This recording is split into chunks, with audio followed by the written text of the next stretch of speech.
우리 형제 자매님들과 반갑게 인사하시겠습니다. เดี๋ยวเราจะมาทักทายพี่น้องของเราอย่างเบิกบานกันนะคะสวัสดีค่ะ สวัสดีครับ สวัสดีค่ะ 오늘 주일날 또 하나님 말씀을 듣기 위해서 이렇게 교회에 모여주셔서 감사드립니다. ก็ขอบคุณพี่น้องทุกท่านนะคะที่มารวมตัวกันสามัคคีธรรมในเช้าวันอาทิตย์นี้เพื่อฟังพระวจนะของพระเจ้าค่ะ 그러면 하나님께 먼저 기도하시겠습니다. ถ้าอย่างนั้นนะคะเดี๋ยวเรามาเริ่มต้นด้วยการอธิษฐานต่อพระเจ้ากันค่ะ 사랑과 은혜가 풍성하신 살아계신 하나님 아버지 감사합니다. ขอบคุณพระเจ้าพระบิดาผู้ทรงเปี่ยมล้นด้วยความรักและพระคุณ 우리가 죄인이었을 때 우리를 심판하지 아니하시고 불쌍하게 여겨주셨습니다. ในตอนที่เราเป็นคนบาปนั้นพระองค์ยังทรงเมตตาสงสารเรา 하나님의 아들 독생자 예수 그리스도를 이 땅에 보내시고 우리를 대신해서 십자가에 죽으시고 피 흘려 주심에 감사드립니다. เราขอบพระคุณในพระคุณของพระองค์ที่ส่งพระบุตรองค์เดียวซึ่งนั่นก็คือพระเยซูคริสต์มาถูกตึงบนไม้กางเขนและหลังพระโลหิตสิ้นพระชนม์แทนเรา 죽으시고 부활하심으로 우리의 모든 죄를 영원히 씻어 주셔서 감사드립니다. ขอบคุณที่พระองค์ทรงสิ้นพระชนม์และฟื้นคืนพระชนชีพทำให้บาปของเราได้รับการลบล้าง 이제 하나님의 자녀가 된 우리 형제 자매님들 하나님의 말씀으로 성장할 수 있도록 인도해 주시옵소서. ขอพระองค์ทรงนำให้พี่น้องของเราที่ได้รับความรอดได้มีการเติบโตขึ้นในทางชีวิตความเชื่อด้วยเถิด 이 태국에 하나님의 교회를 세워 주셨습니다. พระองค์ทรงสถาปนาคริสตจักรแห่งประเทศไทยนี้ขึ้นมา 하나님께서 우리를 통해서 하실 일을 보여주시고 또 그 일에 우리가 순종할 수 있도록 인도해 주시옵소서. ขอพระองค์ทรงสำแดงงานของพระองค์นั้นผ่านทางพวกเราและขอพระองค์ทรงนำการงานของพระองค์ผ่านทางเราด้วย 더욱 사랑으로 교회가 하나 되고 또 밖으로 힘있게 복음 전할 수 있도록 기도드립니다. เราอธิษฐานขอพระองค์ทรงช่วยให้เรานั้นเป็นหนึ่งเดียวกันและสามารถประกาศข่าวประเสริฐออกไปได้ด้วยเถิด 우리 삶 가운데 여러 가지 어려움과 또 고난들이 있지만 또 하나님 주신 줄 믿습니다. ถึงแม้ว่าในชีวิตของเราจะเจอเรื่องความทุกข์ยากลำบากมากมายแต่เราเชื่อว่าสิ่งเหล่านั้นพระองค์ทรงประทานให้เกิดขึ้น 우리를 훈련하시고 또 단련하시고 또 성장시켜 주시옵소서. เพื่อเป็นการปกป้องคุ้มครองฝึกฝนให้เราเติบโตมากยิ่งขึ้น 마땅히 말씀을 통해서 우리에게 교훈하시고자 하는 것들 깨닫게 도와주시옵소서. และขอพระองค์ทรงช่วยให้เราสามารถรับรู้ถึงสิ่งที่พระองค์ทรงประทานให้เราได้เรียนรู้จากพระวจนะด้วย 그리고 형제 자매님들의 삶 가운데 항상 하나님의 도우심과 또 축복이 있기를 간절히 기도합니다. และเราอธิษฐานอย่างสุดซึ้งขอพระองค์ทรงช่วยประทานพระพรและทรงนำชีวิตของพี่น้องเราทุกคนด้วย 우리를 사랑하시는 고마우신 예수님 이름으로 기도드렸습니다. เราขอบพระคุณและอธิษฐานในพระนามองค์พระเยซูคริสต์อาเมน 아멘.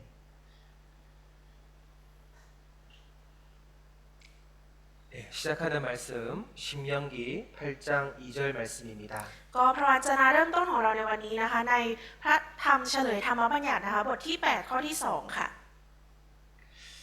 내 하나님 여호와께서 이 40년 동안에 너로 광야의 길을 걷게 하신 것을 기억하라. 이는 너를 낮추시며 너를 시험하사 내 마음이 어떠한지 그 명령을 지키는지 아니 지키는지 알려 하심이라. ท่านจงระลึกถึงทางซึ่งพระยาเวห์พระเจ้าของท่านทรงนำท่านในถิ่นทุรกันดารถึง 40 ปี เพื่อจะทรงทำให้ท่านถ่อมใจ และทรงทดสอบเพื่อจะทราบว่าจิตใจของท่านเป็นอย่างไร ดูว่าท่านจะรักษาพระบัญญัติของพระองค์หรือไม่ 네, 주일마다 우리 그리스도인의 그리고 그 신분에 맞는 합당한 생활에 대해서 배우고 있습니다. ก็ตอนนี้นะคะทุกวันอาทิตย์เนี่ยเรากำลังเรียนรู้กันในหัวข้อสถานะของเราแล้วก็ชีวิตที่เหมาะสมกับสถานะของเราที่เป็นอยู่กันค่ะ 지난 시간에 이어서 하나님의 자녀이다 두 번째 시간을 또 가지게 되었습니다. ก็ตั้งแต่อาทิตย์ที่ผ่านมานะคะจนถึงตอนนี้เนี่ยเรากำลังเรียนรู้ในหัวข้อบุตรของพระเจ้ากันอยู่ค่ะ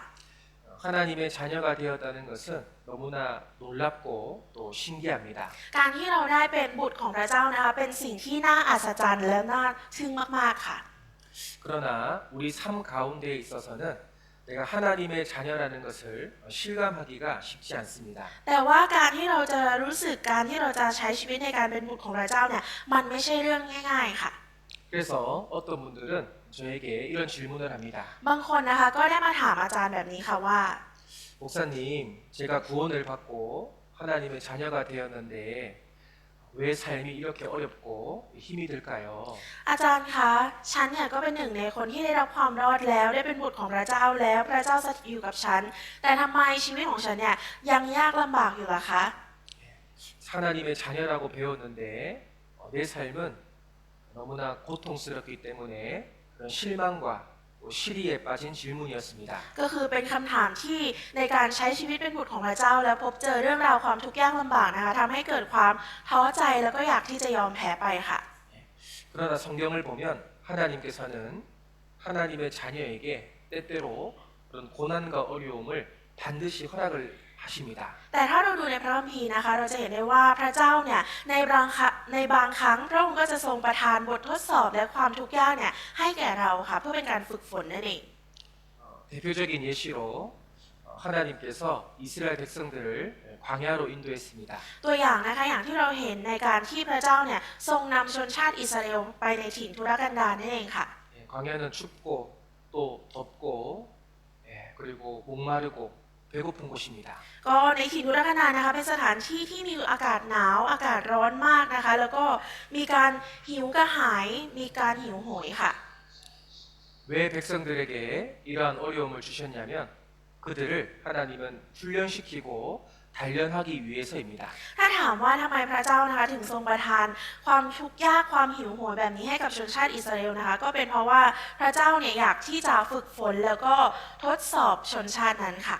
말씀 보시겠습니다. เราจะดูที่พระวจนะนะคะ 이는 너를 낮추시며 너를 시험하사라고 되어 있죠. ตรงนี้นะคะเห็นใช่ไหมคะว่ามีการบันทึกว่าเพื่อจะทรงทำให้ท่านถ่อมใจ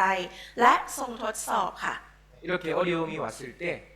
하나님을 의지하는 법을 가르쳐 주십니다. ก็คือในตอนนี้นะคะเป็นตอนที่สอนให้ชนชาติสอนให้มนุษย์เนี่ยพึ่งพาพระเจ้าในตอนที่พบเจอกับความยากลำบากนั่นเองค่ะ 삶이 어려울 때 하나님의 말씀에 순종하는지 아니면 자기 생각과 자기 마음대로 꾀를 내서 사는지를 아시기 위해서입니다. ก็เพื่อที่จะให้รู้นะคะว่าในตอนที่เราเจอความยากลำบากเนี่ยเราเชื่อฟังตามพระวจนะของพระเจ้าหรือไม่หรือว่าเราทำตามความคิดตามความต้องการของตัวเองกันแน่ 자, 이 40년의 광야 생활은 이스라엘 백성들을 단련하는 하나님의 훈련장과 같습니다. ชีวิตในถิ่นทุรกันดารตลอดระยะเวลา 40 ปีนั้นนะคะเป็นเหมือนสนามฝึกฝนของพระเจ้าที่ให้ฝึกชนชาติอิสราเอลนั่นเองค่ะ 우리의 눈으로 보면 광야는 너무 힘들고 어려운 곳이에요. ในสายตาของเรานะคะสถานที่ที่เป็นถิ่นทุรกันดารเนี่ยเป็นสถานที่ที่เหนื่อยยากลำบากมากค่ะ 그러나 하나님의 눈으로 보면 우리를 강하게 만들기 위한 훈련장입니다. แต่ถ้าเราดูในสายพระเนตรของพระเจ้านะคะสถานที่แห่งนี้เนี่ยเป็นสถานที่มันจะช่วยให้เราได้รับการฝึกฝนให้เข้มแข็งมากยิ่งขึ้นค่ะ 여러분, 하나님은 결코 자녀를 버려두지 않습니다. ทุกคนคะพระเจ้าเนี่ยสุดท้ายแล้วพระองค์จะไม่ทรงทิ้งบุตรของตัวเองเด็ดขาดค่ะ 항상 모든 일에 우리를 도와주시고요. 그리고 지키시고 보호해 주십니다. พระองค์จะช่วยดูแลเราปกป้องดูแลคุ้มครองเราในทุกๆการกระทำของเราค่ะ 그러나 일부러 우리에게 고난과 어려움을 허락하신다는 사실도 반드시 알아야 됩니다. แต่เราก็จะต้องรู้ไว้ว่าพระองค์ก็จะทรงประทานความทุกข์ยากให้เราได้ด้วยค่ะ 이 광야에 있는 이스라엘 백성들은 하나님이 계시지 않기 때문에 고난받은 게 아니에요. ไม่ใช่ว่าที่ชนชาติอิสราเอลได้รับความทุกข์ยากลำบากในถิ่นทุรกันดารเนี่ยแปลว่าพระเจ้าไม่ได้สถิตอยู่กับชนชาติอิสราเอลนะคะ 하나님이 항상 함께 계시지만 그 고난을 받은 겁니다. พระเจ้านะคะทรงสถิตอยู่กับชนชาติอิสราเอลตลอดต่างหากค่ะที่พระองค์จะทรงประทานความยากลำบากนั้นให้ 우리 대표적인 예로 사도 바울을 예로 들 수 있습니다. ก็เราสามารถดูตัวอย่างได้จากชีวิตของสาวกเปาโลค่ะอัครทูตสาวกเปาโล 여러분 사도 바울은 복음을 전하다가요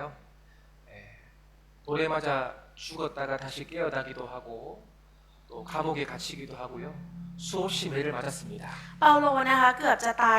ในหลายๆครั้งนะคะเวลาประกาศเนี่ยทั้งโดนก้อนหินขว้างใส่นะคะจนเกือบจะตายทั้งติดคุกใดๆค่ะ 결국 로마 감옥에 갇혀서 목이 잘려서 사도 바울은 순교했습니다. สุดท้ายแล้วนะคะเปาโลเนี่ยก็โดนจับเข้าคุกในกรุงโรมค่ะแล้วก็ถูกตัดหัวแล้วก็เสียชีวิตในคุกค่ะ 하나님이 바울과 함께하지 않아서 그런 고난을 받은 게 아니죠. ไม่ใช่ว่าพระเจ้าไม่สถิตอยู่กับเปาโลใช่ไหมคะเปาโลถึงเจอเรื่องแบบนี้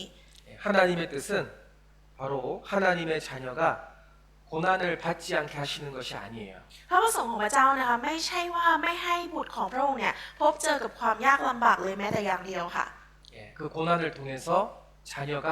하나님을 의지하는 방법을 배우는 겁니다. แต่ผ่านความยากลำบากที่พระเจ้าทรงประทานให้นะคะทำให้เราได้เรียนรู้ว่าเมื่อเจอความยากลำบากเนี่ยเราจะต้องพึ่งพาพระเจ้าอย่างไรค่ะ 실제로 사도 바울은 환경 때문에 믿음이 움직이는 그런 사람이 아니었어요. และชีวิตของเปาโลนะคะก็ไม่ใช่ว่าเป็นคนที่ความเชื่อเนี่ยอ่อนไหวไปตามสภาพแวดล้อมนะคะ 부유해도 돈이 많아도요 바울은 만족하지 않았고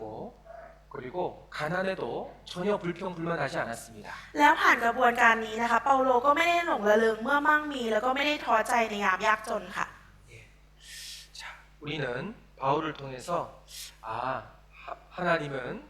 하나님의 자녀에게 고난을 주시지만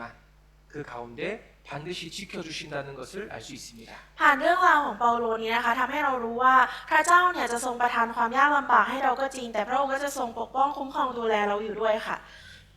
그래서 우리 형제 자매님들 삶 가운데 많은 지금 어려움이 찾아오잖아요. ดังนั้นในชีวิตของพี่น้องของเราทุกคนในตอนนี้เองก็เช่นเดียวกันนะคะต่างก็ได้รับความทุกข์ยากลำบากในชีวิตกันอยู่ 그때 우리가 불안해하거나 두려워하는 것이 아니라 하나님이 나에게 훈련하시는구나 이렇게 생각하시면 됩니다. แต่เราไม่ต้องไปคิดกังวลหรือว่ากังวลกระวายอะไรนะคะที่เราได้รับความทุกข์ยากให้เราคิดว่าพระเจ้ากำลังทรงทดสอบเราอยู่เพื่อให้เราเข้มแข็งมากยิ่งขึ้นค่ะ 하나님의 뜻에 순종하라고 기다리라고 일부러 주시는구나 이렇게 생각하시면 됩니다. ก็คือให้เราคิดแบบนี้นะคะว่าพระเจ้าเนี่ยทรงทดสอบเราอยู่พระองค์ทรงทดสอบทดลองเราอยู่ ให้เรารอคอยแล้วก็ให้เราเติบโตมากยิ่งขึ้นค่ะ 그런데 대부분의 사람들은 말씀에 순종하기보다 기다리기보다는 자기 꾀를 내고 자기 생각대로 움직입니다. แต่คนส่วนใหญ่นะคะไม่เฝ้ารอนะคะเวลาของพระเจ้าแต่เอาแต่ทำตามความคิดตามแผนการของตัวเองค่ะ 자, 하나님의 자녀라는 확신과 자부심을 우리는 잠시라도 잊어서는 안 됩니다. เรานะคะคริสเตียนที่ได้รับความรอดเนี่ยไม่ควรลืมไปแม้แต่ชั่วขณะเดียวนะคะว่าเราคือบุตรของพระเจ้าอยากให้เรามั่นใจแล้วก็มีความภาคภูมิใจในจุดๆนี้ค่ะ 자, 마태복음 6장 33절을 같이 읽겠습니다. อาจารย์มัทธิวบทที่6ข้อที่33ด้วยกันค่ะแต่พวกท่านจงแสวงหาแผ่นดินของพระเจ้าและความชอบธรรมของพระองค์ก่อนแล้วพระองค์จะทรงเพิ่มเติมสิ่งทั้งปวงนี้ให้ 자, 여기 하나님의 자녀에게 먼저 두 가지를 구하라라고 명령했습니다. ตรงนี้นะคะพระเจ้าเนี่ยได้ตรัสสั่งบุตรของพระองค์ว่าให้แสวงหาอย่างแรกคือสองอย่างนี้ก่อนค่ะ 먼저는 그의 나라를 구하고 두 번째는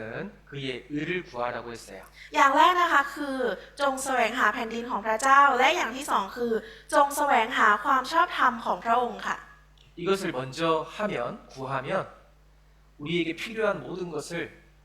덤으로 주신다고 약속했습니다. พระองค์นะคะได้ให้พระสัญญาไว้ว่าถ้าหากว่าเราแสวงหาตามที่พระองค์ตรัสสั่งไว้ก่อนเนี่ยพระองค์จะทรงเพิ่มเติมสิ่งทั้งปวงให้ค่ะ 여러분 세상 사람들이 가장 많이 하는 염려가 어떤 게 있어요? ทุกคนคิดว่ามนุษย์เราค่ะมีความกังวลกระวายเรื่องไหนมากที่สุดคะทน 무엇을 먹을까? จะกินอะไร 무엇을 마실까? จะดื่มอะไร 무엇을 입을까? จะใส่อะไร 어떻게 돈을 많이 벌까? จะทำยังไงให้หาเงินได้เยอะ 자, 그런데요, 이것은 세상 사람들이 하는 염려입니다. ๆแต่ว่าสิ่งเหล่านี้นะคะมันเป็นความกังวลกระวายหรือเป็นความกังวลของคนในโลกนี้เท่านั้นค่ะ 그런데 하나님의 자녀가 세상 사람들과 똑같은 염려를 해서 삶을 허비하는 경우가 많이 있어요. แต่ว่าก็มีหลายกรณีนะคะที่บุตรของพระเจ้าเนี่ยมีความกระวนกระวายเหมือนกับคนในโลกนี้เหมือนกันค่ะ 이 말씀을 통해서 하나님의 자녀가 어떤 목적을 가지고 어떤 가치관을 가지고 살아야 될지를 분명하게 가르쳐 주시는 겁니다. ผ่านทางพระวจนะนี้นะคะสอนให้เรารู้อย่างชัดเจนว่าคริสเตียนที่เป็นบุตรของพระเจ้าเนี่ยจะต้องมีจุดหมายและการดำเนินชีวิตอย่างไรนั่นเองค่ะ 자, 먼저 첫 번째로 그의 나라를 구하라라고 했습니다. อย่างแรกนะคะประการแรกเนี่ยพระองค์ตรัสสั่งว่าจงแสวงหาแผ่นดินของพระเจ้าค่ะ 여러분 그의 나라가 뭐예요? แผ่นดินของพระเจ้าคืออะไรคะ 하나님의 나라. อาณาจักรของพระเจ้า 예, 천국이라고도 할 수 있습니다. นั่นก็คือที่เราเรียกกันว่าสวรรค์นั่นเองค่ะ 자, 우리가 분명한 것은 하나님의 나라는 이 세상에 속한 것이 아니에요. สิ่งที่ชัดเจนมากที่สุดนะคะอาณาจักรของพระเจ้าเนี่ยไม่ใช่สิ่งที่อยู่ในโลกใบนี้ค่ะ ไม่ใช่ของโลกใบนี้ค่ะ 그럼 다른 말로 이 세상 것을 구하지 말라라고도 해석이 됩니다. ดังนั้นนะคะเราเรียกอีกอย่างหนึ่งได้ว่า เราไม่ควรตกอยู่ในโลกใบนี้ค่ะ ไม่ควรตกอยู่ในการล่อลวงของโลกใบนี้ 주님의 나라는 보이지 않는 하늘에 속한 것이고 그리고 우리 마음속에 있습니다. อาณาจักรหรือว่าแผ่นดินของพระเจ้านะคะไม่ได้อยู่ในโลกใบนี้ และอีกอย่างหนึ่งเนี่ยคืออาณาจักรของพระเจ้านะคะอยู่ในภายในจิตใจของเราแต่ละคนค่ะ 따라합니다. พูดตามนะคะ 자, 하나님의 나라는 구원받은 사람의 마음에 있습니다. อาณาจักรของพระเจ้าอยู่ในจิตใจของผู้ที่ได้รับความรอด 자, 우리 말씀을 확인해 볼까요? เดี๋ยวเรามาพิสูจน์ผ่านทางพระวจนะกันค่ะ 자, 요한계시록 1장 6절에 보면 그 아버지 하나님을 위하여 우리를 나라와 제사장으로 삼아 주셨습니다. วิวรณ์บทที่1ข้อที่6นะคะบันทึกไว้ว่า และทรงตั้งเราให้เป็นอาณาจักรและเป็นพวกปุโรหิต 예, 아, 하나님의 자녀를 나라로 하나님의 나라로 삼아 주셨습니다. ก็คือบุตรของพระเจ้านะคะถูกตั้งให้เป็นอาณาจักรของพระเจ้าค่ะ 예수님 피로 죄 사함 받고 구원받은 각 사람이 바로 하나님의 나라입니다. หมายถึงว่าคนที่ได้รับความรอดโดยพระโลหิตของพระเยซูคริสต์แต่ละคนเนี่ยได้รับความรอดนะคะแล้วก็กลายเป็นอาณาจักรหรือว่าเป็นแผ่นดินของพระเจ้านั่นเองค่ะ 예, 여러분 구원받으면 우리 속에 누가 들어오십니까? ดังนั้นถ้าเราได้รับความรอดใครเสด็จมาในเราคะ 누가 들어오셔요? ใครเสด็จเข้ามาในเราคะ 성령님이 들어오시잖아요. พระวิญญาณบริสุทธิ์เสด็จเข้ามาใช่ไหมคะ 구원받으면 내 속에 있는 사탄의 권세가 빠져나갑니다. ถ้าเราได้รับความรอดนะคะสิทธิอำนาจของมารซาตานที่อยู่ในเราเนี่ยจะถูกขับไล่ออกไปค่ะ 그리고 하나님의 나라가 들어오는 거예요. แล้วก็อาณาจักรของพระเจ้านะคะก็จะเข้ามาในเราค่ะ 예, 그래서 구원받은 사람의 각 마음이 바로 하나님의 나라, 주님이 다스리는 나라가 되는 겁니다. ดังนั้นนะคะจิตใจของผู้ที่รับความรอดแต่ละคนเนี่ยเป็นอาณาจักรของพระเจ้าค่ะเป็นอาณาจักรขององค์พระผู้เป็นเจ้า 자, 누가복음 17장 20절, 21절을 같이 읽어보겠습니다. อาจารย์ลูกาบทที่ 17 ข้อที่ 20 ถึง 21 ด้วยกันค่ะ เมื่อพวกฟาริสีทูลถามพระองค์ว่าแผ่นดินของพระเจ้าจะมาถึงเมื่อไหร่ พระเยซูตรัสตอบเขาว่า แผ่นดินของพระเจ้าจะไม่มาด้วยสิ่งที่จะสังเกตได้ และเขาจะไม่พูดกันว่า มาดูนี่หรือไปดูโน่น เพราะนี่แน่แผ่นดินของพระเจ้านั้นอยู่ท่ามกลางพวกท่าน 바리새인들이 예수님에게 하나님의 나라를 언제 볼 수 있습니까? 질문했어요. พวกฟาริสีนะคะได้ถามพระเยซูนะคะว่าแผ่นดินของพระเจ้าเนี่ยจะมาถึงเมื่อไหร่ 예수님께서 하나님 나라는 눈으로 볼 수 있는 게 아니야. พระเยซูก็เลยตรัสตอบกลับไปว่าแผ่นดินของพระเจ้าเนี่ยไม่ใช่สิ่งที่จะสามารถมองเห็นได้ด้วยตาเปล่า 하나님의 나라는 너희 마음에 있는 거야라고 했습니다. เพราะว่าแผ่นดินของพระเจ้าหรืออาณาจักรของพระเจ้าเนี่ยอยู่ในจิตใจของพวกท่าน 예, 이 말은 사람이 영혼 구원을 받으면 하나님의 나라가 그 사람 마음속에 들어오는 거예요. คำนี้นะคะมีความหมายว่าถ้าหากว่าวิญญาณของเราได้รับความรอดเนี่ยอาณาจักรหรือว่าแผ่นดินของพระเจ้าก็จะเข้ามาอยู่ในจิตใจของเราค่ะ 그래서 하나님의 자녀는 힘들고 어렵지만 천국을 소유하고 있기 때문에 이겨낼 수 있는 겁니다. ดังนั้นนะคะถึงแม้ว่าบุตรของพระเจ้าที่ได้รับความรอดจะได้รับความยากลำบากหรือทุกข์ยากมากแค่ไหนเนี่ยก็จะสามารถเอาชนะได้ เพราะว่าเราเนี่ยมีสิทธิอำนาจอยู่ในสวรรค์นั่นเองค่ะ 부활하신 예수님께서 너희에게 평강이 있을지어다 그랬어요. พระเยซูคริสต์นะคะผู้ทรงฟื้นคืนพระชนชีพขึ้นมาเนี่ยพระองค์ได้ตรัสว่าจงมีสันติสุขแก่พวกท่านทั้งหลาย 예, 여러분 평강이 있습니까? แล้วทุกคนล่ะคะมีสันติสุขหรือเปล่า 크게 대답해 보세요. ตอบดังๆก็ได้ค่ะ 평강이 없으신 것 같은데. เหมือนจะไม่มีนะคะ 구원받으면 하나님의 나라가 들어왔기 때문에 평강이 있습니다. คนที่ได้รับความรอดนะคะเพราะว่าอาณาจักรของพระเจ้าเนี่ยเข้ามาอยู่ในเราแล้วมันจะทำให้เราเนี่ยมีสันติสุขในใจค่ะ 자, 그러면 우리 주위에 있는 그 하나님의 나라가 없는 그 불쌍한 사람들이 눈에 보이기 시작합니다. ดังนั้นนะคะคนที่อยู่ข้างนอกเราคนที่ไม่ได้มีอาณาจักรของพระเจ้าอยู่ภายในจิตใจเนี่ยเมื่อเขามองมาเห็นเราเขาก็จะรู้ได้ค่ะ 여러분 우리만 천국 갈 수는 없죠. ทุกคนคะเราจะไปสวรรค์แค่พวกเราไม่ได้ใช่ไหมคะ 우리 사랑하는 가족들, 친척들, 친구들에게도 하나님의 나라가 들어와야 되잖아요. เพราะว่าเราก็ควรจะให้อาณาจักรของพระเจ้าเนี่ยเข้าไปอยู่ในจิตใจของคนที่เรารักครอบครัวที่เรารักเพื่อนที่เรารักด้วยเหมือนกันค่ะ 맞습니까? ถูกไหมคะ 그러면 그의 나라를 구하라 이 뜻은 결국은 죄인을 구원해서 하나님의 백성이 될 수 있도록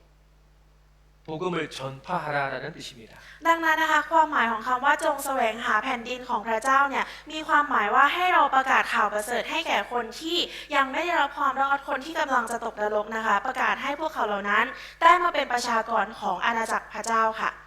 하나님의 자녀는 하나님 편에 굳게 서서 지금 전쟁을 치르고 있습니다. ก็ตอนนี้นะคะคนที่อยู่ฝ่ายพระเจ้าเนี่ยกำลังต่อสู้แล้วก็อยู่ในสงครามกันอยู่ค่ะ 그리고 하나님 나라를 구하려면 사탄의 나라를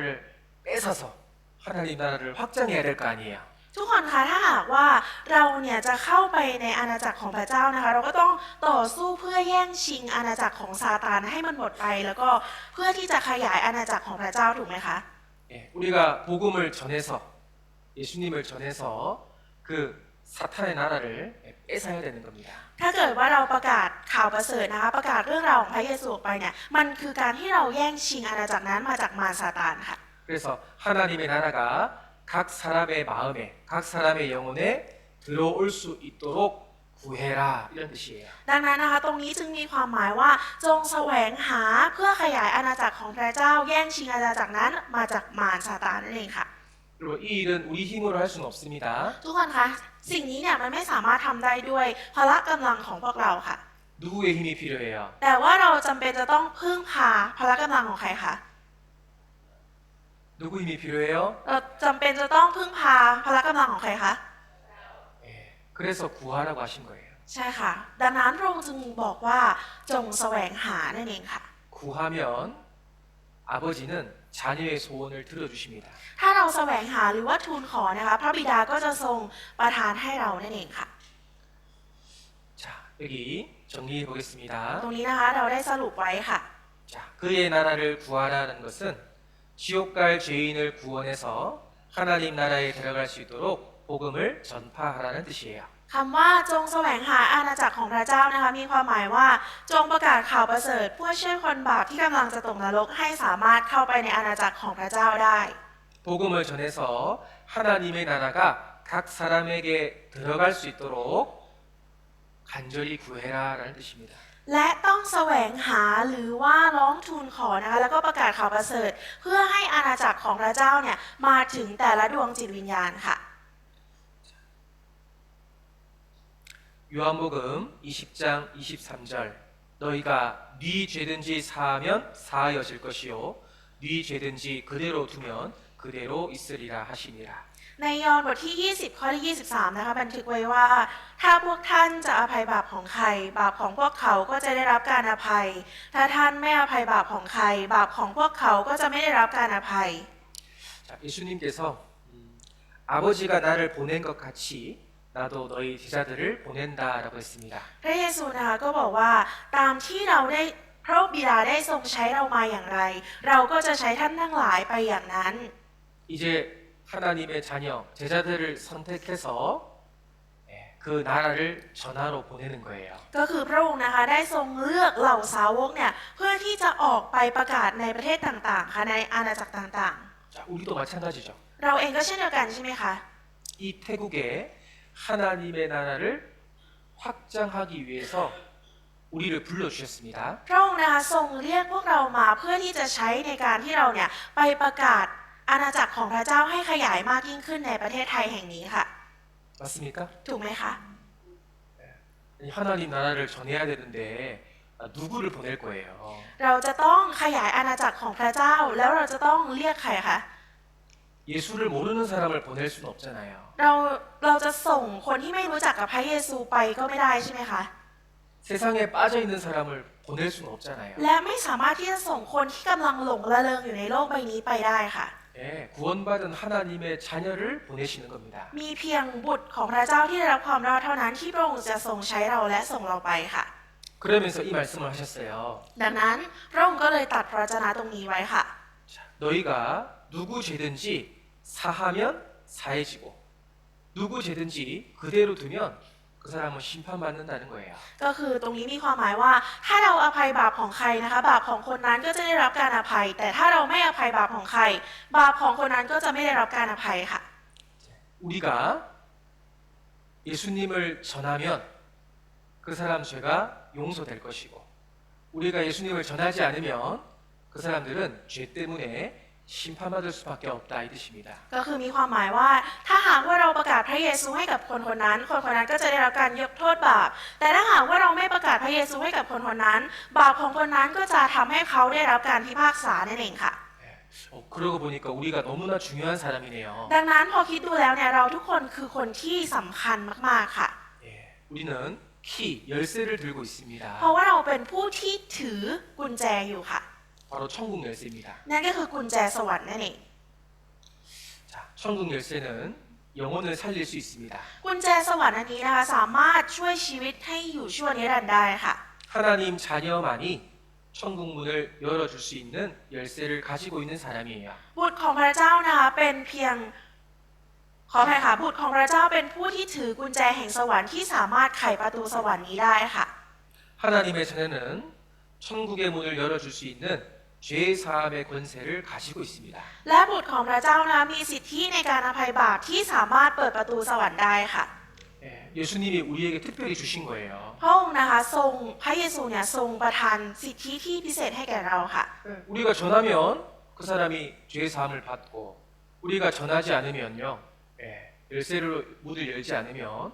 그 사람이 심판받잖아요. เพราะเพียงแค่เราประกาศนะคะเราก็จะสามารถเปิดประตูสวรรค์ให้แก่คนเหล่านั้นได้ แต่ถ้าหากว่าเราไม่ประกาศเราก็ไม่เปิดประตูสวรรค์ให้เขาพวกเขาก็จะต้องได้รับการพิพากษาให้ตกนรกนั่นเองค่ะ 여러분 얼마나 나는 특별한 사람일까요? ทุกคนคะเราเป็นคนที่พิเศษมากค่ะ 예, 엄청난 권세를 가지고 있는 사람입니다. เพราะว่าตอนนี้เนี่ยเราเป็นคนที่มีสิทธิอำนาจในการช่วยคนอยู่ค่ะ 그 천국 열쇠를 우리에게, 그죠? 이 태국의 교회에게 맡기셨다는 것은 정말 놀라운 거예요. การที่พระองค์ทรงฝากกุญแจสวรรค์ไว้ให้กับคริสตจักรแห่งประเทศไทยของเราเนี่ยเป็นสิ่งที่น่าทึ่งมากๆค่ะ 사도 바울께서는 만일 내가 복음을 전하지 않으면 나에게 화가 있을 거야라고 했습니다. ก็อัครทูตเปาโลนะคะได้กล่าวว่าถ้าไม่ประกาศเนี่ยวิบัติจะเกิดแก่ข้าพเจ้าค่ะ 여러분의 구원이 중요한 것처럼 다른 사람의 구원도 너무나 중요합니다. เช่นเดียวกับที่ความรอดของเราแต่ละคนเนี่ยสำคัญ ความรอดของคนอื่นก็สำคัญเช่นเดียวกันค่ะ 여러분 다른 사람의 구원에 대해서 어떻게 생각하고 있으세요? ทุกคนคิดว่าท่าทีของเราค่ะที่เห็นวิญญาณอื่นได้รับความรอดเนี่ยเป็นยังไงคะ 예수님을 전해줘야 되겠다 그런 마음이 있습니까? แล้วเราเห็นคนที่ไม่ได้รับความรอดเนี่ยเรามีจิตใจที่จะต้องประกาศพระเยซูแบบนี้มีไหมคะ 아니 나만 교회 다니면 되지. หรือว่าเราอาจจะบอกว่าฉันไปโบสถ์แค่คนเดียวก็ได้นี่ 그런 생각하시면 안 됩니다. ห้ามคิดแบบนั้นเด็ดขาดค่ะ 아 나만 천국 가면 되지. ฉันไปสวรรค์คนเดียวก็ได้นี่ 그런 생각하시면 안 됩니다. ห้ามคิดแบบนี้เด็ดขาดค่ะ 예. 그 우리 이 주위에 있는 많은 사람들을 불쌍하게 생각하고 우리가 전해줘야 될 책임이 있는 거예요. คนที่อยู่รอบๆข้างของเราที่ยังไม่ได้รับความรอดนะคะ เรามีหน้าที่ที่จะต้องประกาศและช่วยเหลือพวกเขาค่ะ 네, 물론 전도하는 게 너무 어렵고 힘들어요. แน่นอนว่าการประกาศเนี่ยเป็นเรื่องที่ยากลำบากแล้วก็เหนื่อยมากๆค่ะ 그래서 같이 하는 겁니다. ดังนั้นเราจึงจำเป็นที่จะต้องช่วยกันทำค่ะ 그래서 구하라 하나님께 구하는 겁니다. ดังนั้นพระองค์จึงตรัสสั่งว่าจงแสวงหาจงทูลขอนั่นเอง 자, 여기 마지막 줄에 자녀가 간절히 구하면 아버지는 응답해 주십니다. ตรงนี้นะคะบอกไว้ว่าถ้าบุตรอธิษฐานทูลขอพระบิดาจะทรงตอบรับค่ะ 자, 사도행전 20장 24절도 같이 읽겠습니다. เราจะอ่านกิจการบทที่ 20 ข้อที่ 24 ด้วยกันค่ะ แต่ข้าพเจ้าไม่ได้ถือว่าชีวิตของข้าพเจ้าเป็นสิ่งมีค่าสำหรับตัวเอง ขอแต่เพียงให้ข้าพเจ้าได้ทำหน้าที่ของข้าพเจ้า และทำพันธกิจที่ได้รับจากพระเยซูองค์พระผู้เป็นเจ้าให้สำเร็จ คือการเป็นพยานถึงข่าวประเสริฐที่สำแดงพระคุณของพระเจ้า 여러분, 예수님은 우리를 살려주시기 위해서 십자가에 못 박혀 죽으셨어요. ทุกคนคะพระเยซูเนี่ยเพื่อที่จะยกโทษบาปให้เราได้รับความรอดนะคะพระองค์ทรงสิ้นพระชนม์บนไม้กางเขนเพื่อเราค่ะ 자신의 목숨 모든 것을 내어드렸습니다. พระองค์นะคะทรงเททุกสิ่งทุกอย่างแม้กระทั่งชีวิตหรือว่าลมหายใจของตัวเองค่ะ 너무 감사하죠. เป็นสิ่งที่น่าขอบคุณมากเลยใช่ไหมคะ 그러면 이제 그 사랑을 받은 우리가 우리의 모든 것을 내어드릴 차례가 된 거예요. ดังนั้นนะคะเมื่อเราได้รับความรักและพระคุณที่พระองค์ทรงทุ่มเทให้เรามากขนาดนั้นเนี่ยเราก็ควรที่จะตอบแทนคืนพระองค์ไปค่ะ 그런데 만약 내가 드리는 것이 아깝다고 생각이 들어요. แต่ถ้าหากว่าเรามีความรู้สึกเสียดายในการที่เราจะถวายอะไรสักอย่างเพื่อพระองค์ 아깝다면 주님보다 더 소중한 게 있다는 거예요. ถ้าหากว่าเรามีความรู้สึกเสียดายนะคะแปลว่าเราเนี่ยมีสิ่งที่เรารักมากกว่าพระเจ้าค่ะ 맞습니까? ถูกต้องไหมคะ 하나님이 우리에게 물질을 주셨습니다. พระเจ้านะคะทรงประทานทุกสิ่งทุกอย่างให้เราค่ะ 시간도 주셨습니다. พระองค์ทรงประทานเวลาให้เรา 자유와 목숨도 주셨습니다. ประทานชีวิตประทานความเป็นอิสระให้กับเรา 근데 그걸 드리는 게 너무 아까워요. แต่การที่เราจะถวายสิ่งเหล่านั้นคืนไปเนี่ยเรารู้สึกเสียดายค่ะ 아깝다는 것은 주님보다 돈이 더 소중한 거예요. การที่เรารู้สึกเสียดายเนี่ยมันคือการที่เราคิดว่าเงินเนี่ยอาจจะสำคัญกว่าพระเจ้าก็ได้ 주님보다 내 시간과 내 일이 더 중요한 거예요. หรือเราอาจจะคิดว่างานกับเงินของเราเนี่ยเป็นสิ่งที่สำคัญมากกว่าพระเจ้า 자, 우리는 그 일을 허비가 아니라 최고로 영광스러운 일이 될 것입니다. ทุกคนคะเราเนี่ยเป็นขออภัยค่ะ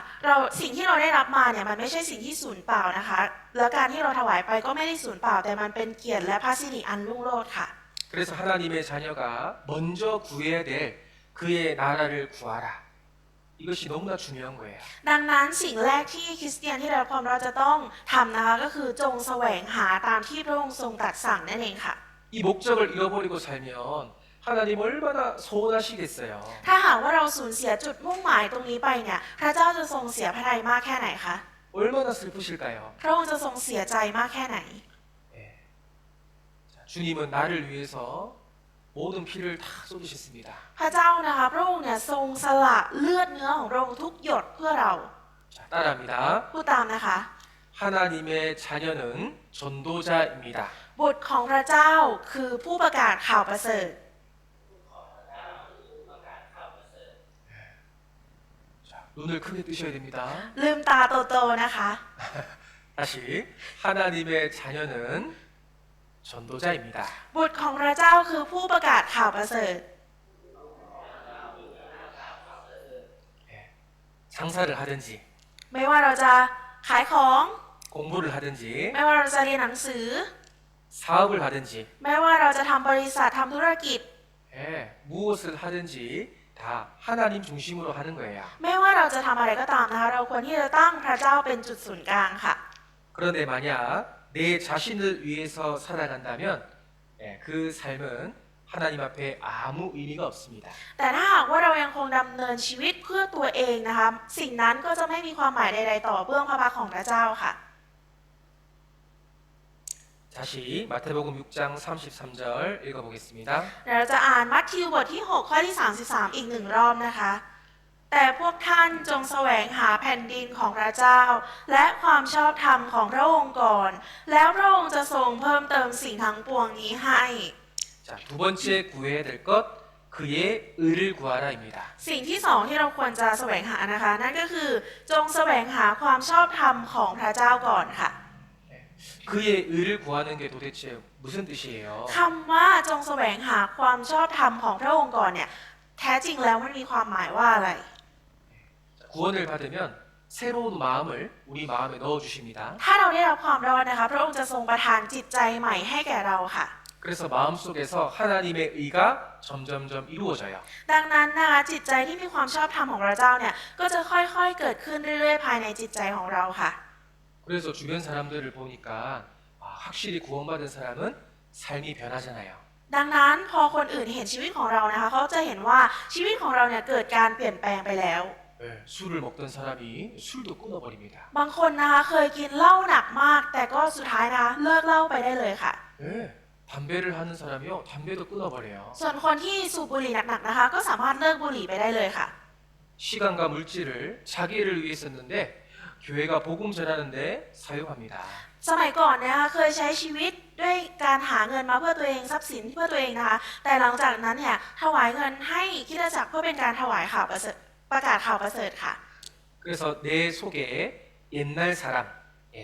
옛날에 내가 없어지고 하나님 자녀답게 점점점 바뀌는 것이 바로 의를 구하는 겁니다. ดังนั้นนะคะจงแสวงหาความชอบธรรมในที่นี้เนี่ยจึงมีความหมายว่า การที่เรากำจัดคนเก่าในตัวเราทิ้งไป แล้วก็มีความชอบธรรมของพระเจ้านะคะเกิดขึ้นมาในตัวเรามากยิ่งขึ้น แล้วก็มีชีวิตที่เปลี่ยนแปลงไปนั่นเองค่ะ 하나님의 자녀는 천국에 들어갈 사람이기 때문에 천국에 들어갈 사람답게 의롭게 변화되어야 된다라는 거예요. เพราะว่าบุตรของพระเจ้านะคะเป็นผู้ที่จะเข้าไปในสวรรค์ดังนั้นชีวิตของบุตรของพระเจ้าต้องมีความสะอาดบริสุทธิ์แล้วก็มีความชอบธรรมนั่นเองค่ะ 빌립보서 2장 13절 말씀을 같이 읽겠습니다. เราจะอ่านฟิลิปปีบทที่2ข้อที่13ด้วยกันค่ะ เพราะว่าพระเจ้าเป็นผู้ทรงทำการอยู่ภายในพวกท่าน ให้ท่านมีความประสงค์และมีความสามารถทำตามชอบพระทัยของพระองค์ 여러분 이 말씀을 읽을 때마다 저는 개인적으로 너무 신기해요. ก็ทุกๆครั้งนะคะที่อาจารย์ได้อ่านพระวจนะตรงนี้เนี่ยเป็นพระวจนะที่น่าทึ่งมากๆค่ะ 하나님의 소원이 내 소원이 되었어요. ความปรารถนาของพระเจ้านะคะคือความประสงค์ของเราค่ะ 이거 아무나 가질 수 있는 게 아니에요. ไม่ใช่ว่าใครจะมีสิ่งนี้ก็ได้นะคะ 사람이 구원을 받으니까 하나님이 기쁘신 일을 나도 소원이 되는 거예요. เมื่อมีคนได้รับความรอดนะคะ เพราะว่าเป็นพระทัยของพระเจ้าเนี่ยเราก็มีความปิติยินดีเหมือนกัน เรามีความยินดีในความหวังนั้นเหมือนกันค่ะ 하나님의 뜻은 이것이니 너희의 거룩함이라 그랬습니다. พระองค์นะคะตรัสไว้ว่าพระประสงค์ของพระเจ้าเป็นอย่างนี้คือให้พวกท่านเป็นคนบริสุทธิ์ 우리가 거룩하게 살기를 간절히 원하는 것이 바로 의를 구하는 겁니다. การที่พระองค์ทรงประสงค์ให้ชีวิตของเรานะคะเป็นชีวิตที่บริสุทธิ์เนี่ยนั่นก็คือความชอบธรรมของพระองค์นั่นเองค่ะ 거룩하다는 말은 우리의 삶이 세상과 차별되고 구별되는 것을 말하는 거예요. คำว่าบริสุทธิ์ในที่นี้นะคะหมายถึงชีวิตของเราเนี่ยจะต้องแยกออกจากสิ่งของภายในโลกค่ะแยกออกห่างจากโลกนั่นเองค่ะ 구별된다는 것은 특별한 게 아니에요. การแยกออกนะคะไม่ใช่สิ่งที่พิเศษค่ะ 바로 정상적인 생활을 말하는 겁니다. นั่นก็คือการที่ทำให้เราเนี่ยปกตินั่นเองค่ะ 자, 여기 보세요. ดูตรงนี้นะคะ 자, 학생이면 학생답게 학교에 가서 열심히 공부를 하는 것이 정상적인 생활입니다. ถ้าเราเป็นนักเรียนนะคะ นักเรียนเนี่ยก็จะต้องไปเรียนไปโรงเรียนใช่ไหมคะเป็นเรื่องที่ปกติค่ะ 여러분 공부를 잘해야 된다 이 말이 아닙니다. ไม่ได้แปลว่าจะต้องเรียนให้เก่งนะคะ 공부는 잘할 수도 있고 못할 수도 있어요. อาจจะเรียนเก่งก็ได้อาจจะเรียนไม่เก่งก็ได้ค่ะ 그러나 학생이라면 성실히 하는 게 중요한 거예요. แต่ว่าถ้าเป็นนักเรียนนะคะก็จะต้องไปเรียนให้มันเป็นปกติค่ะ 이게 정상적인 생활입니다. นี่คือชีวิตที่ปกติค่ะ 자, 이 경찰이 있네요. ตรงนี้มีตำรวจอยู่ค่ะ 경찰이면 경찰답게 그죠? 불의를 행하지 않고 합당하게 살아가는 겁니다. ถ้าเป็นตำรวจนะคะก็จะต้องใช้ชีวิตให้สมกับการเป็นตำรวจถึงจะเป็นเรื่องปกติค่ะ 아내는 아내답게 남편은 남편답게 자기가 해야 될 일을 하는 게 구별된 거예요. ไม่ว่าจะเป็นสามีหรือว่าเป็นภรรยานะคะก็ควรที่จะใช้ชีวิตให้สมกับบทบาทของตนเองค่ะ 마찬가지로 구원받은 하나님의 자녀는 하나님의 자녀답게 살아가는 것이 정상적인 생활입니다. คริสเตียนเองที่ได้รับความรอดเองก็เช่นเดียวกันนะคะก็จะต้องใช้ชีวิตให้สมกับการที่ตัวเองเนี่ยเป็นบุตรของพระเจ้านี่ถือว่าเป็นชีวิตที่ปกติค่ะ 여러분 오늘 이 시간 이 자리에 있는 것이 너무나 잘 오셨어요. ทุกคนคะในการที่ทุกคนมารวมตัวกันสามัคคีทำกันในเวลานี้เนี่ยเป็นช่วงเวลาที่สำคัญมากๆค่ะ 네, 말씀을 사모해서 세상과 구별되어서 여기 오셨잖아요. เพราะว่าเราถูกแบ่งแยกออกจากโลกให้มารวมตัวกันอยู่ในพระวจนะของพระเจ้าค่ะ 예. 그래서 우리가 하나님의 자녀답게 살아가기 위해서 하나님의 의를 구하라라고 했습니다. ดังนั้นนะคะเพื่อที่จะให้เราเนี่ยใช้ชีวิตให้สมกับที่เป็นบุตรของพระเจ้าพระองค์ก็เลยบอกว่าจงแสวงหาความชอบธรรมของพระองค์ก่อนนั่นเองค่ะ 예. 자, 다시 한 번 더 읽어보겠습니다. เราจะอ่านด้วยกันอีกหนึ่งรอบนะคะ แต่พวกท่านจงแสวงหาแผ่นดินของพระเจ้าและความชอบธรรมของพระองค์ก่อน แล้วพระองค์จะทรงเพิ่มเติมสิ่งทั้งปวงนี้ให้ 그리하면 이 모든 것을 우리가 필요한 모든 것을 주신답니다. พระองค์นะคะบอกไว้ว่าแล้วพระองค์จะทรงเพิ่มเติมสิ่งทั้งปวงนี้ให้ค่ะ 여러분 하나님 말씀에 순종하는 사람은요 육신적인 것들도 채워 주십니다. ทุกคนคะคนที่เชื่อฟังในพระวจนะของพระเจ้าเนี่ยพระองค์จะทรงเพิ่มเติมให้แม้กระทั่งสิ่งของที่ร่างกายเราต้องการค่ะ 태국에서 제일 큰 대기업의 회장이 직원들에게 말합니다. สมมตินะคะมีบริษัทใหญ่ที่สุดเนี่ยในประเทศไทยเนี่ยก็ได้ให้คำมั่นสัญญากับพนักงานในบริษัทค่ะว่า 예, 여러분 우리 회사는 정말 크고 예, 힘이 있는 회사입니다. ทุกคนครับบริษัทของเราเนี่ยเป็นบริษัทที่ยอดเยี่ยมมากๆ บริษัทที่ใหญ่มาก 여러분들에게 맡겨진 일, 그 직무만 성실하게 해준다면 나머지 삶은 우리 회사가 다 책임지겠습니다. ๆ ดังนั้นถ้าหากว่าพนักงานของเราทุกคนเนี่ยตั้งใจทำงานที่ผมได้ฝากฝังพวกคุณไว้เนี่ยจากนั้นผมก็จะดูแลให้ทุกอย่างกับคุณ 예, 여러분이 필요한 것들, 여러분 가정에 필요한 것들 다 지원해 주겠습니다. 대신 맡은 일만 성실하게 해주십시오. ก็คือไม่ว่าจะเป็นสิ่งของที่เราต้องการสิ่งของที่ครอบครัวเราต้องการนะคะทางบริษัทเนี่ยจะเป็นคนดูแลให้ทั้งหมด 그 소리 들으면 기분 좋겠죠. ถ้าเราได้ยินแบบนั้นเราก็คงจะดีใจใช่ไหมคะ 직원들이 열심히 일하겠죠. พนักงานก็จะตั้งใจทำงานใช่ไหมคะ 그런데 우리에게 약속하신 분은 대기업 회장이 아니라 창조주 하나님입니다. แต่ผู้ที่ให้สัญญาแก่เรานะคะไม่ใช่เจ้าของบริษัทนะคะแต่ว่าเป็นพระเจ้าผู้ทรงสร้างค่ะ 그런데 많은 사람들이 이 창조주 하나님의 약속을 믿지 못합니다. แต่ปัญหาคือหลายคนนะคะไม่ค่อยจะเชื่อมั่นในคำสัญญาที่พระเจ้าทรงประทานให้ค่ะ 그래서 조그마한 어려움이 오면 염려가 되고 자기 수단과 방법을 사용하려고 하는 거예요. ดังนั้นนะคะพอเวลามีเรื่องทุกข์ยากมาแค่นิดเดียวนะคะก็ไม่เชื่อแล้วก็ใช้ชีวิตตามความต้องการตามแผนการของตัวเองค่ะ 여러분 옛날의 삶의 방식과 지금 구원받은 이후의 삶의 방식은 완전히 달라져야 됩니다. ทุกคนคะแผนการในการดำเนินชีวิตของเราก่อนได้รับความรอดและหลังจากที่ได้รับความรอดเนี่ยจะต้องแตกต่างกันไปโดยสิ้นเชิงค่ะ 예, 따라합니다. พูดตามนะคะ 너희는 먼저 그의 나라와 그의 의를 구하라. จงแสวงหาแผ่นดินของพระเจ้าและความชอบธรรมของพระองค์ก่อน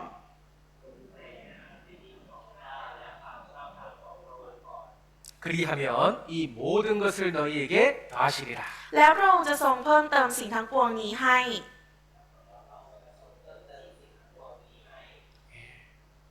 이 말씀은 정말 중요한 말씀이고 하나님의 자녀라면 반드시 복종해야 되는 말씀입니다. พระวจนะนี้นะคะเป็นพระวจนะที่สำคัญและมีค่าต่อคริสเตียนที่ได้รับความรอดเป็นอย่างมาก แล้วก็จะต้องเชื่อฟังในพระวจนะนี้ค่ะ 그래서 하나님이 다 채워주신다는 것을 우리가 꼭 경험했으면 좋겠어요. อยากให้เราเตือนตัวเองไว้เสมอว่าพระเจ้าเนี่ยจะทรงประทานสิ่งทั้งปวงให้เราอย่างแน่นอนค่ะ 자, 요한 3서 1장 2절 사랑하는 자여 내 영혼이 잘됨 같이 네가 범사에 잘되고 강건하기를 내가 간구하노라. ใน3ยอห์นบทที่1ข้อที่2นะคะบันทึกไว้ว่าท่านที่รักข้าพเจ้าอธิษฐานขอให้ท่านมีสุขภาพแข็งแรง และมีความสุขความเจริญทุกอย่าง ดังที่จิตวิญญาณของท่านกำลังเจริญอยู่นั้น 이 요한 3서는 사도 요한이 사랑하는 가이오에게 쓴 편지입니다. ก็จดหมายยอห์นฉบับที่3นี้นะคะเป็นจดหมายที่อัครทูตยอห์นนะคะเขียนถึงกายอัตผู้เป็นที่รักค่ะ 당시 이 가이오라는 사람은 복음 전하는 사람들을 위해서 자기 집을 초대하고 음식도 대접하고 또 물질도 도와줬어요. ในยุคนั้นนะคะคนที่ชื่อกายอัตเนี่ยเป็นคนที่ต้อนรับและก็เลี้ยงดูแลผู้ที่ทำงานในการประกาศข่าวประเสริฐนะคะเชิญมาอยู่ที่บ้านตัวเองเชิญมาอยู่ให้ดูแลขอไปค่ะกายอัตเนี่ยเป็นผู้ที่ดูแลและก็ช่วยเหลือทางด้านทรัพย์สินแก่ผู้ที่เป็นคนประกาศข่าวประเสริฐด้วยค่ะ 가이오는 하나님의 나라와 하나님의 의를 구하는 삶을 살았습니다. กายอัตนะคะใช้ชีวิตในการเป็นผู้ที่ร่วมทำงานของพระเจ้าแล้วก็เป็นผู้ที่ร่วมมือกับผู้ประกาศข่าวประเสริฐด้วยค่ะ 자, 그런 가이오에게 사도 요한이 지금 축복하고 있어요. ดังนั้นกายอัตเนี่ยก็เลยให้พรแก่ยอห์นอยู่ค่ะ 사랑하는 자여 네 영혼이 잘됨 같이 네가 범사에 잘되기를 원한다. ขออภัยค่ะยอห์นนะคะเป็นผู้ที่ให้พรแก่กายอัตนะคะว่าข้าพเจ้าขออธิษฐานขอให้ท่านมีสุขภาพแข็งแรง และมีความสุขความเจริญทุกอย่าง ดังที่จิตวิญญาณของท่านกำลังเจริญอยู่นั้น 이 말씀은 아무에게나 주어지는 축복이 아닙니다. พระพรนี้นะคะพรตรงนี้เนี่ยไม่ใช่ว่าพูดให้ใครก็ได้นะคะ 한 사람이 구원을 받고 말씀에 순종하고 살아가는 것을 여기 영혼이 잘 된다라고 표현합니다. การที่คนคนหนึ่งได้รับความรอดและดำเนินชีวิตเชื่อฟังพระวจนะของพระเจ้านะคะนั่นคือการที่วิญญาณเนี่ยกำลังเจริญอยู่นั่นเองค่ะ 그리고 영혼이 잘 되는 사람은 우리의 생활적인 부분도 범사에 잘 된다. 바로 육신적인 것도 채워주신다는 거예요. และที่บอกว่าขอให้มีความสุขความเจริญทุกอย่างเนี่ยก็มาจากการที่วิญญาณของเราเจริญอยู่นั่นเองค่ะพระเจ้าก็จะทรงช่วยเติมเต็มในฝ่ายของด้านร่างกายให้เราด้วยค่ะ 여러분 자녀가 부모님을 위해서 기쁘게 순종하고 살아가면요. 부모님은 너무 이쁘니까 자녀에게 더 많이 줄 거예요. ทุกคนคะลูกๆเนี่ยก็พยายามที่จะใช้ชีวิตเพื่อให้พ่อแม่ภูมิใจใช่ไหมคะพอพ่อแม่ภูมิใจเห็นว่าลูกเราเนี่ยไปได้ดีเนี่ยพ่อแม่ก็จะยิ่งประทานให้เรามากยิ่งขึ้น ให้แก่ลูกมากยิ่งขึ้นค่ะ 마찬가지로 우리도 주님을 기쁘시게 하고 주님의 일을 먼저 하면 나머지 것들은 책임져 주신다는 약속입니다. เช่นเดียวกันนะคะพระเจ้าได้ทรงให้พระสัญญาแก่เราว่าถ้าหากว่าเราดำเนินชีวิตตามพระประสงค์ของพระองค์ตามที่พระองค์ทรงให้เราเชื่อฟังเนี่ยพระองค์ก็จะทรงเติมเต็มสิ่งทั้งปวงให้แก่เรานั่นเองค่ะ 이런 약속의 말씀이요 성경에 정말 많이 있어요. พระสัญญาในทำนองนี้นะคะมีอยู่มากมายในพระคัมภีร์ค่ะ 자, 빌립보서 4장 15절 16절. 자, 제가 빨간색 말씀을 읽겠습니다. อาจารย์นะคะจะอ่านฟิลิปปีบทที่4ข้อที่15ถึงข้อที่16ในตัวหนังสือสีแดงให้ค่ะ 자, 내 일에 참여한 교회가 너희 외에 아무도 없었느니라. ไม่มีคริสตจักรใดมีส่วนร่วมกับข้าพเจ้าในรายรับรายจ่ายนอกจากพวกท่าน 자, 사도 바울이 전도해서 이 빌립보 교회가 세워졌습니다. ก็คริสตจักรฟิลิปปีนะคะเกิดขึ้นจากการที่เปาโลเนี่ยได้ไปประกาศที่เมืองนั้นค่ะ 이 빌립보라는 건 이 지역 이름입니다. ฟิลิปปีนะคะเป็นชื่อเมืองค่ะ 빌립보에 구원받은 사람이 생겨서 빌립보 교회, 피사눌록에 구원받은 사람이 생겨서 피사눌록 교회라고 합니다. ที่เมืองฟิลิปปีนะคะมีคนที่ได้รับความรอดมารวมตัวกันที่นั่นเรียกว่าคริสตจักรฟิลิปปีแล้วก็ของเราคนที่ได้รับความรอดในพื้นที่จังหวัดพิษณุโลกมารวมตัวกันก็เรียกว่าคริสตจักรพิษณุโลกนั่นเองค่ะ 바울이 이제 다른 곳을 전도하기 위해서 빌립보를 떠났어요. เปาโลนะคะต้องออกไปประกาศข่าวประเสริฐที่อื่นก็เลยจะต้องออกจากเมืองฟิลิปปีไปค่ะ 그런데 이 빌립보 형제 자매님들이 바울에게 복음을 잘 전하라고 항상 기도하고 쓸 물건들을 공급해 주었습니다. แต่ว่าพี่น้องในเมืองฟิลิปปีนะคะก็ยังคงอธิษฐานเผื่อเปาโลอยู่ตลอดเพื่อให้ประกาศข่าวประเสริฐได้เป็นอย่างดีนะคะแล้วก็มีการบริจาคช่วยเหลือสิ่งของต่างๆ ที่จำเป็นให้แก่เปาโลด้วยค่ะ 로마 감옥에 있을 때도 바울이 필요한 것들을 챙겨서 준 거예요. แม้กระทั่งในตอนที่เปาโลนะคะติดคุกอยู่ในกรุงโรมเนี่ยก็มีการเอาของที่จำเป็นต่างๆเนี่ยไปให้แก่เปาโลในคุกค่ะ 자, 이것이 바로 참의 교제라고 말합니다. สิ่งนี้นะคะคือการเข้าร่วมการสามัคคีธรรมค่ะ 바울을 도와준 교회가 이 빌립보 교회가 유일했습니다. ก็ตรงนี้นะคะคริสตจักรฟิลิปปีเนี่ยเป็นตัวอย่างค่ะให้เราดู 이처럼 하나님의 나라와 그의 의를 구한 이 대표적인 교회가 바로 빌립보 교회였습니다. ก็คริสตจักรนะคะที่เป็นตัวอย่างให้แก่เราได้เห็นเกี่ยวกับการแสวงหาอาณาจักรของพระเจ้าและความชอบธรรมของพระองค์เนี่ยก็คือเราสามารถดูได้จากคริสตจักรฟิลิปปีนั่นเองค่ะ 그래서 사도 바울께서 이 빌립보 교회를 너무 감사하고 축복하고 있는 겁니다. ก็ตอนนี้นะคะเปาโลเนี่ยก็ได้อวยพรนะคะให้แก่คริสตจักรฟิลิปปีเพื่อเป็นการขอบคุณนั่นเองค่ะ 여러분, 우리도 축복받는 교회가 되고 싶죠? เราเองก็อยากเป็นคริสตจักรที่ได้รับพรเหมือนกันใช่ไหมคะ 맞습니까? อยากไหมคะ 빌립보 교회보다 훨씬 더 하나님께 축복받는 교회가 되어야 됩니다. เราจะต้องเป็นคริสตจักรที่ได้รับพระพรจากพระเจ้ามากกว่าคริสตจักรฟิลิปปีค่ะ 그럼 우리 어떻게 하면 될까요? และถ้าอย่างนั้นเราจะต้องทำยังไงคะ 여기 답이 나와 있어요. ตรงนี้นะคะมีคำตอบออกมาอยู่ค่ะ 바로 복음의 참에 참석하면 됩니다. นั่นก็คือการที่เรามีส่วนร่วมในการประกาศข่าวประเสริฐนั่นเองค่ะ 하나님의 일에 우리가 적극적으로 동참하면 됩니다. เราจะต้องกระตือรือร้นในการที่เราจะเข้าร่วมในงานหรือว่าราชกิจของพระเจ้าค่ะ 예. 그것이 하나님의 나라와 하나님의 의를 구하는 생활이에요. นั่นก็คือชีวิตที่เราดำเนินในการแสวงหาอาณาจักรของพระเจ้าและความชอบธรรมของพระองค์นั่นเองค่ะ 빌립보서 4장 19절 나의 하나님이 그리스도 예수 안에서 영광 가운데 그 풍성한 대로 너희 모든 쓸 것을 채우시리라. ฟิลิปปีบทที่4ข้อที่19นะคะบันทึกไว้ว่าและพระเจ้าของข้าพเจ้าจะประทานทุกสิ่งที่จำเป็นแก่พวกท่านจากทรัพย์อันรุ่งโรจน์ของพระองค์ในพระเยซูคริสต์ 이 말씀은 지금 우리에게도 동일하게 적용됩니다. เพราะวจนะในข้อนี้นะคะในปัจจุบันนี้เราเองก็สามารถที่จะเอามาปรับใช้กับตัวเองได้เหมือนกันค่ะ 우리가 복음을 전하는 일에 함께 참여하고 교제하면 우리의 모든 쓸 것을 하나님이 채워주신다고 약속했습니다. พระเจ้านะคะพระองค์ได้ทรงให้พระสัญญาว่าถ้าหากว่าเราเนี่ยมีส่วนร่วมในการประกาศข่าวประเสริฐมีส่วนร่วมในงานของพระองค์นะคะทุกสิ่งทุกอย่างเนี่ยพระองค์จะทรงประทานและเติมเต็มให้แก่เราค่ะ 이 약속의 말씀 믿으십니까? ทุกท่านเชื่อในพระสัญญาพระวจนะนี้ไหมคะ 감사합니다. ขอบคุณค่ะ 그 믿음이 정말 중요합니다. ความเชื่อนะคะเป็นสิ่งที่สำคัญมากๆค่ะ 만약에 내가 먼저 내 것보다 하나님 것을 먼저 드리면 우리 굶어 죽을까요? ทุกคนคิดว่าถ้าหากว่าเราเนี่ยเอาของเราไปถวายให้พระเจ้าก่อนเราจะอดตายไหมคะ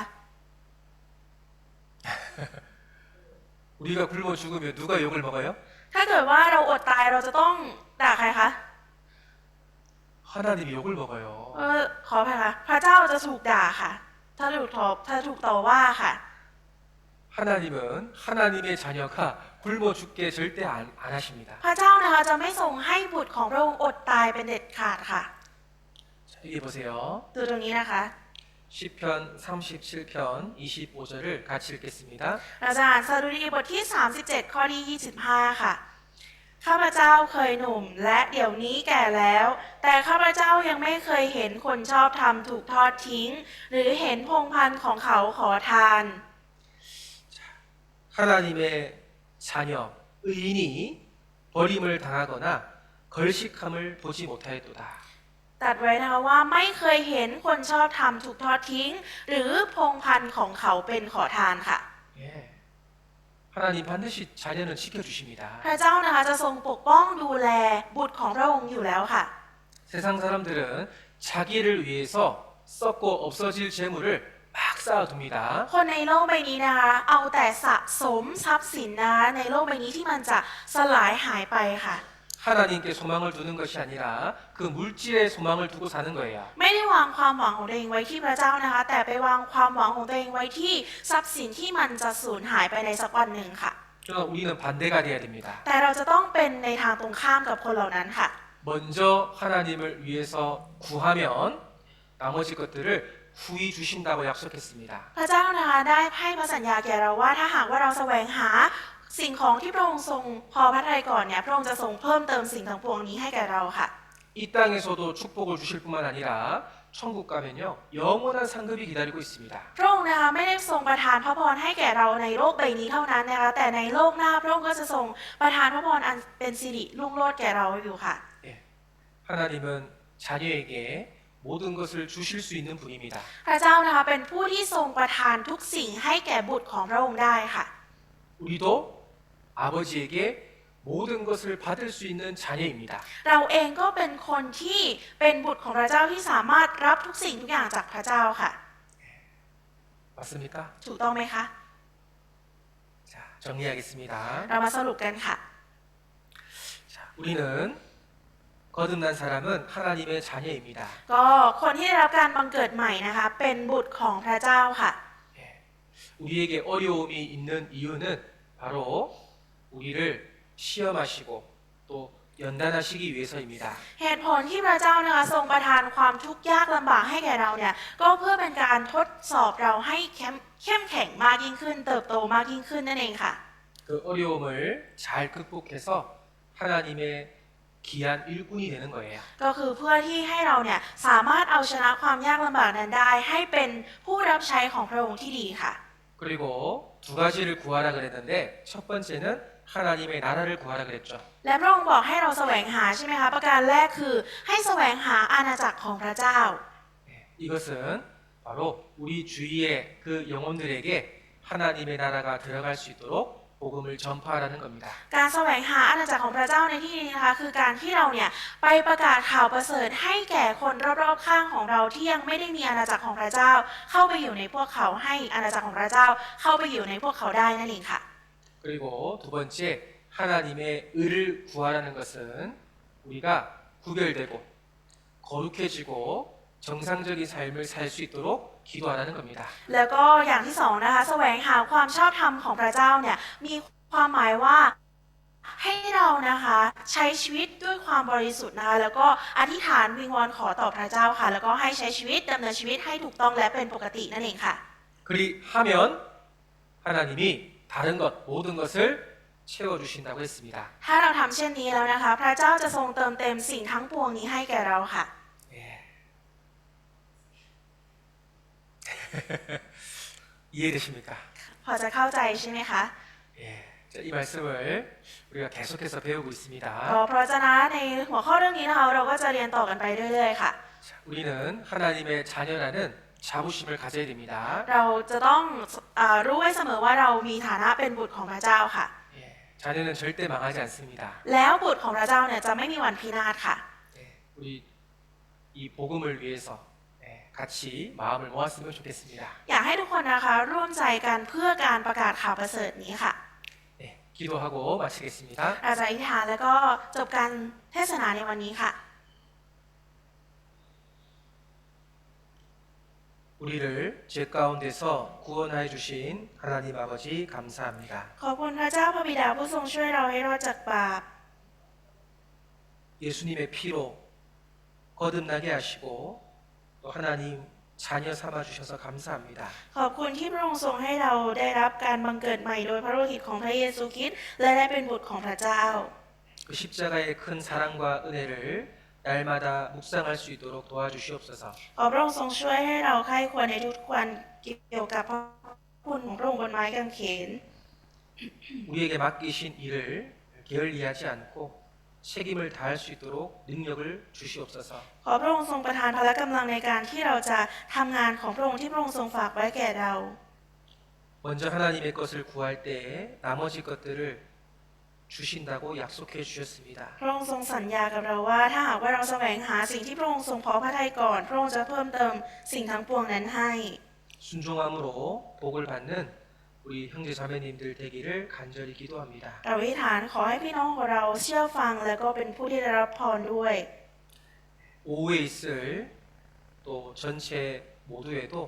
하나님께서 함께 하시고 필요한 말씀으로 채워 주시옵소서. และในการสามัคคีธรรมประจำเดือนในช่วงบ่ายนั้น ขอพระองค์ทรงสถิตอยู่กับเรา และก็ประทานพระวจนะที่จำเป็นให้แก่พวกเราด้วย